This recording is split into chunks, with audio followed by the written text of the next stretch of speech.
bëri na loo xamante ni kon rapport bi ñëwaat na ci moom li nga xamante ni def na ko am na lu ñu koy toppee moom Mamadou Ngom Niang DAGE ministère des sports du temps de Matar Ba. Effectivement, Mamadou Ngom Niang, je pense que beaucoup même ont vu sur les réseaux et tout. Il était DAGE, directeur de l'administration générale et de l'équipement du ministère des sports du temps de Matar Ba. Demb lañ ko arrêté. Pourquoi ñu arrêté ko parce que moom dafa bokkoon ci ñi rapport Cour des comptes bu 2022 bi jàppoon ci bi ñu caytoo anam ou bien la manière bi ñu géré woon xaalisu Covid parce que comme vous le savez bi pandémie bi ñëwee Sénégal on a vu que beaucoup de secteurs dañu affecté wu à part domaine santé bi plusieurs secteurs dañu am ay jafe-jafe activités yi dematul amatuñ ay rentrée de fonds donc dañuy affecté wu duñu mën a mener leurs activités pour pouvoir rentabiliser ou bien am ressource pour mën a fonctionner correctement sport ci la bokkoon ñu jëloon xaalis bu bari lu toll ci 402 millions pour subventionner ko dimbalee ko les fédérations et les associations sportives mbootaay yi nga xam ni dañuy yëngu ci domaine tàggat yaram période boobu comme je l'ai expliqué Mamadou Ngom Niang moo nekkoon DAGE ministère des sports et à cette époque Matar Ba moo ko jiite woon mu amoon xaalis bu ñu séddale ay fédération sénégalaise de football fédération karaté d'autres fédération yu bari jot nañ ci xaalis bi mais dafa am benn fédération boo xamante ni dafa am problème et rapport bi taxaw na ci muy la fédération de basketball parce que ñoom dañ leen joxoon ci montant bi joxoon nañ leen 205 millions dimbalee leen ko pour ñu mën a dox mais on s'est rendu compte que après am na yeneen fédération yoo xam ne amuñu xaalis jotuñ seen wàll ci on peut l'appeler ainsi ci subvention bi pour ne pas dire séddoo ñu ne fédération de basket mu comp ci liñ ko joxoon ci 205 millions yi jox ko DAGE bi pour mu mën ko DAGE bi mooy Mamadou Ngom Niang pour mu jox ko yeneen fédération yi nga xam ni xëy na peut-être dañ leen xaw a fàtte ci subvention yi donc moom jox nañ ko 50 millions te fédération de basket moo ko jox 50 millions yi pour ñu séddale ko yeneen fédération ak association yoo xam ne jotuñu am 50 millions yi ñu ngi ko jox ci ñaari tranche ñaari chèques yu 25 millions pour mu séddale ko d'autres fédérations ak associations mais on s'est rendu compte que Mamadou Ngom Niang 50 millions lañ ko jox pour mu séddale ko ay fédération mais bi ñu defee le rapport 190 millions la ne la séddale alors que 50 millions kese lañ ko ne mu séddale ko ay fédération mais bi ñu listé li mu séddale c'est 190 millions c'est-à-dire que am na benn gabu 140 millions yoo xam ni fan la ko jëlee ak naka la ko séddalee parce que 50 millions kese lañ ko waxoon mu séddale moom mu séddale 190 millions plus de 140 millions yoo xam ne nii daf ko séddale ci lu jaarul yoon maintenant bi enquêteurs yi gisee loolu ils se sont posé la question léegi 140 millions yi fu mu jugee sans doute léegi ci la ñu def des investigations gis ni dafa amoon 146 millions yoo xam ni mi ngi doon nelaw parce que dafa amoon xaalis bu ministère des sports waroon rembourser fédération de basket parce que comme vous le savez les fédérations parfois mën nañ fonctionner sur fonds propres état du gaaw génnee xaalis parfois dafay xaw a yéex ñoom fédération yi mën nañ génne ci seen i caisse di def des paiements donc par la suite état bu décaissé via trésor public ñu rembourser leen seen xaalis donc dafa amoon xaalis bu état waroon rembourser fédération sénégalaise de football mu toll ci 146 millions ci biir 146 millions yi aussi mu am ci benn montant 85 millions boo xam ni c'est déjà là c'est très grave daf ci am 85 millions yoo xam ni fédération daf ko waroon fay FIBA c'est l'organisation bi nga xam ni moo boole les fédérations yi nekk ci. àdduna oui ci basket bi. donc daf ko waroon fay parce que dafa am ay droits yoo xam ni fédération yi dañ ko war a fay FIBA. donc ci 146 millions yooyu noonu. ministère des sports waroon jox fédération de basketball daf ci am montant boo xam ni Sénégal daf ko waroon fay FIBA parce que si vous vous rappelez en 2014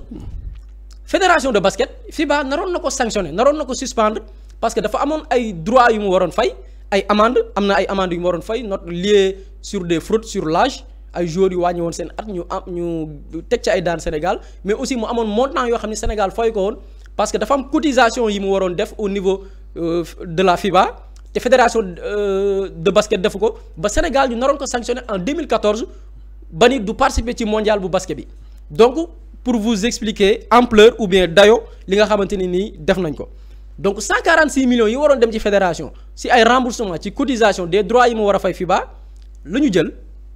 ñu ne ci li ñu wax parce que c'est le DAGE même moo expliqué li nga xam ne nee na moom fa la dugal xaalis bi. mu toll ci kon 140 millions yu tegu ci 50 millions yi nga xam ne képp la waroon séddale mais biñ ko laajee loolu dafa ne c'est le DAGE qui parle ah. biñ ko laajee moom Mamadou Ngom Niang mi ñu jàpp démb dafa ni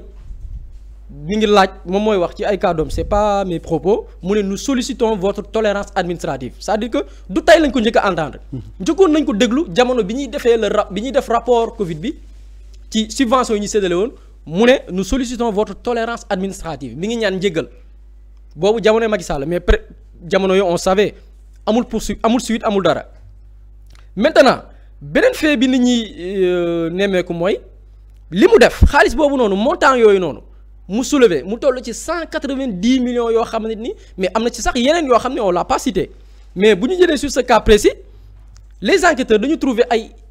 jalgati yoon par exemple boo xoolee ci wàllu yoonu Sénégal ni muy fonctionner dafa am un règlement bu ñu benn règlement bu ñu wooyee le règlement général sur la comptabilité publique c'est-à-dire que xaalisu sénégalais yi li nga xam ne ñun ñëpp a ko bokk waroo jël di ko séddale comme ni mu la neexee mënoo jël di ko séddale comme ko yor sa poche. dafa war a suivre benn processus c'est-à-dire que dafa war a dem ci virement bancaire pour que mu am traçabilité ñu mën a topp xaalis bi xam fu mu jaar parce que le même règlement muy le règlement général de la comptabilité publique dans son article 104 dafa naan le paiement des dépenses par virement à un compte bancaire ou postal est obligatoire pour tout règlement supérieur à un montant fixé par la réglementation en vigueur c'est-à-dire que amoo droit en tant que kuy liggéey ci bërëb boo xam ne état moo ko moom ngay procéder à des paiements sans que nga jaar ci ay virement bancaire dañ ne la virement bancaire c'est obligatoire parce que c'est ce qui va permettre après ñi nga xam ne ñoo war a def caytu yeeg yooyu ñu mën a topp xaalis bi fu mu jaar mu mën a am traçabilité Mamadou Ngom Niang respecté wu loolu noonu da doon jël xaalis bi di ko joxe loxo ak loxo genre anarchie te loolu li mu jur mooy mënuñu xam xaalis bi est-ce que versé nañ ko ñu ko versé réellement parce que c'est ça le problème boo ko vidé la nga def versement en espèces mënuñu topp xaalis bi est-ce que ñi nga wax ni ñoom nga ko jox sax ñoom ñoo yor xaalis bi donc loolu aussi problème la yoo xamante ni nii def na ko on a soulevé aussi par rapport aux écarts yooyu ñu nemmeeku parce que on a assisté à des écarts nga ne 50 millions lan la jox pour nga séddale nga dem tibb ci xaalis boo xam ne waroo ko fa woon def dugal ko fa on a constaté des écarts maintenant tous ces problèmes yi ñu soulevé jël xaalis boo warul jël détournement d'objectif xaalis bi Sénégal waroon fay FIBA xaalis bi fédération basketball waroon rembourser par rapport ak dépenses yi mu defoon mun na ko sax lebi ay banque ñu jël ko dugal ko feneen muy détournement d'objectif alors que y avait un fonds disponible boo xam ni c'est destiné seulement aux subventions nga jéggi 50 millions yi nga war a séddale dem ba 190 millions yoo xam ni mënuñu ko justifier parce que jaaroo yoon bi ñuy war a jaar mënuñu tracer xaalis boobu noonu parce que da nga def des versements en espèces bi ñu laajee Mamadou Ngom à cette époque sûrement après les gens vont se poser la question bon ñi ngi topp les DAGE ñi ngi topp des artistes peut-être après di nga ñëw ci benn cas muy le cas de Baba Amdi di nga ci ñëw après mais après qu'en est-il des ministres yi nga xam ne ñoo nekkoon jamono ñooju ci kilifteefu ñooñu noonu doon def jëf yooyu parce que Mamadou Ngom Niang bi ñu ko laajee léegi li nga def irrégularité yi nga def nii yëpp na nga ko defee pourquoi il a dit que il a agi sur instruction du ministre des sports daf ko def ci ndigalu ministre bi fi nekkoon di gérer wàllu tàggat yaram et si on se souvient jamono yooyu c'est Matar Ba qui était ministre des sports daf ko def ci ndigalu Matar Ba donc là des questions vont être posées seront mises sur la table c'est-à-dire que tey on parle des ministres comme je l'ai dit tantôt les gens vont se poser la question qu'en est-il des ministres donc ministres yi sûrement après parce que on parle de Mansour Faye tout le temps parce que moom moo géré ministère bi jëmoon ci séddale ceeb yeeg yooyu noonu mais ay Matar Ba ñooñu après peut-être haute cour de justice moo leen di àtte tey peut-être mënuñu leen woo à cet instant même mais par rapport ak li ñu leen di citer parce que ces gens-là j'en suis sûr et certain que ils vont pas accepter de tomber seul bu dee la leen war a jàpp du ñu nangu ñoom nekk nagu sarax yi nga xam ni ñoom la ñuy jàpp. déjà moom mu ngi wax sax ni moom il a agi sous les ordres de Matar Ba. de Matar Ba donc Matar Ba lui aussi sûrement il va rendre compte ci haute cour de justice bi nga xam ne moo war a àtte ministère yi war a rendre compte ces ministres là donc actuellement loolu la ñuy xaarandiku en tout cas arrestation yi tàmbali na plusieurs ministères plusieurs acteurs yoo xam ne ñu ngi woon dans des disciplines ou bien dans des activités ñu ngi leen di woo benn par benn et je pense que c'était une demande nationale les Sénégalais depuis belle lurette ou bien depuis 2020 jusqu'à présent ñu ngi doon demander des comptes parce que y avait un régime qui était là am tous les éléments à sa disposition am tous les rapports am tous les comptes rendus xam agissement yi nga xam ne ñenn ci ñoom ñi ngi ko doon def mais ñu préférer dëgg ci seen tànk jël rapport yi lem ko ba mu rafet jugal ko ci ay tiroir maintenant les Sénégalais depuis lors se demandent parce que les Sénégalais avaient mais dañu souffriroon les Sénégalais avaient beaucoup souffert ci période Covid bi on s'est rendu compte après le rapport de la Cour des comptes on s'est rendu compte que mais moment boobu noonu Sénégalais yi ñu ci bari seen liggéey ci la jaaree yàqu moment bi nga xam ne Sénégalais yi wàññi woon nañ yenn ci seeni droit parce que on avait même fait passer ay dispositions yoo xam ne dañuy wàññi droit wu Sénégalais yi jël lépp luy pouvoir jox ko le président de la République mu mën di agir comme ni mu ko neexee parce que nee nañ Sénégal dafa nekk ci benn crise bu xam ne nii dafa jéggi dayoo on parlait même de guerre. Effectivement. ndekete au même moment des gens se permettaient d'agir di utiliser xaalis bi nga xam ne sax priorité bi yaa ngi koy wax sànq dafa waroon nekk ci wàllu wér-gu-yaram mais on s'est rendu compte que xaalis bi ci yeneen la dem ci yeneen i biir et je pense que lii ñu jugtee demande nationale la woon les Sénégalais avaient besoin de savoir kan moo laale ci mbir yi ak yan topp lañ ci war a def.